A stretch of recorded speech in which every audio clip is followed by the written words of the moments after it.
Datuk David Tasek, who used to be the executive director of Tasek Corporation Bhd for almost 30 years, is now a humble chef. David now owns 3 stalls that sell hawker food in Ipoh, Perak, like the shredded chicken kuey teow or kai si ho fan in Cantonese.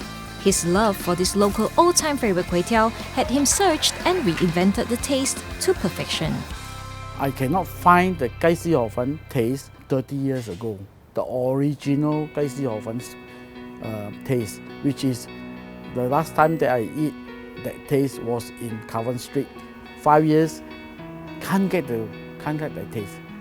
I try everything. Shark bone, shark fin, everything you can think of, all the dry seafood in the world, I will try to get the taste.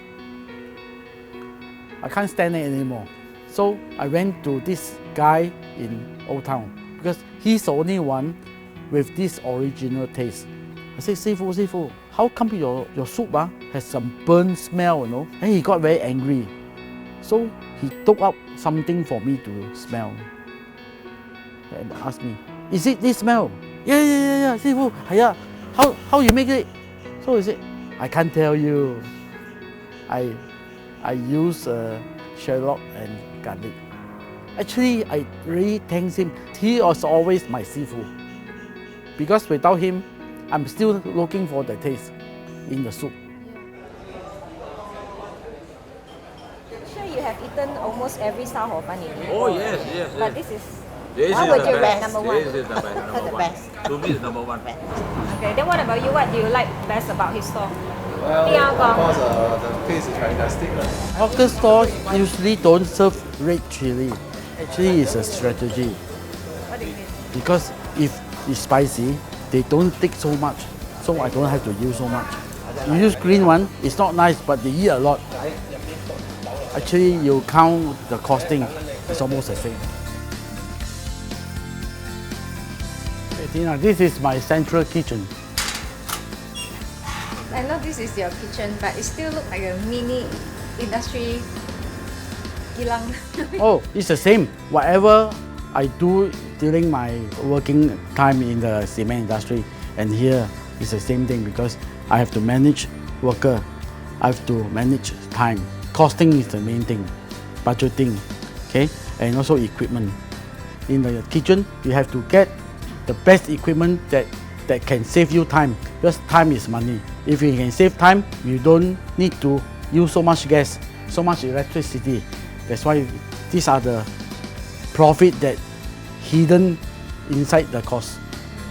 This one is a stock pot where you make a soup, but the main thing is I don't need to be around. I can put it on small fire and let it cook. Conventionally, to cook the soup, you need about 6 to 7 hours slowly, you know. But this pot actually can cook the soup in 2 hours. 1 tank of gas, you know, the cooking gas, I only can cook 2 pots of soup of 80 liter, 2 pots only.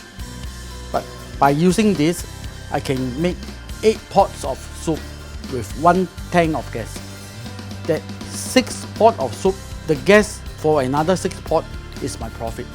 Minimize your cost, you can see your profit floating. I put this on timer.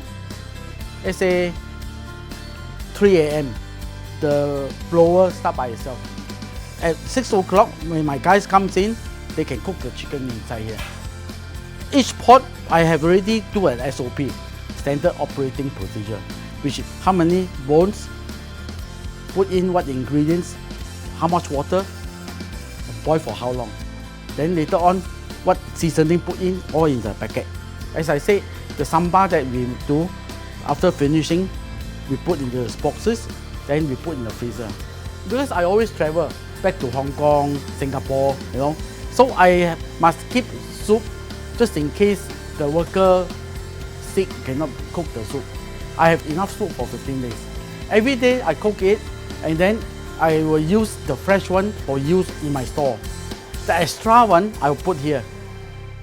The woman who shares David's kitchen at home and cross ladles with him is Datin Lynette Saw. Despite sharing the love for cooking and food, and as his life partner for more than 30 years, She confesses that it is near impossible to share a kitchen with him. Oh, I don't think so. Because we'll be doing different things. I do appreciate his method, you know, the way he cooks, and he's very dedicated. He's very precise. So everything is according to the scale, because he goes through trial and error, and then when he comes up with a particular, say, recipe, he will stick to it.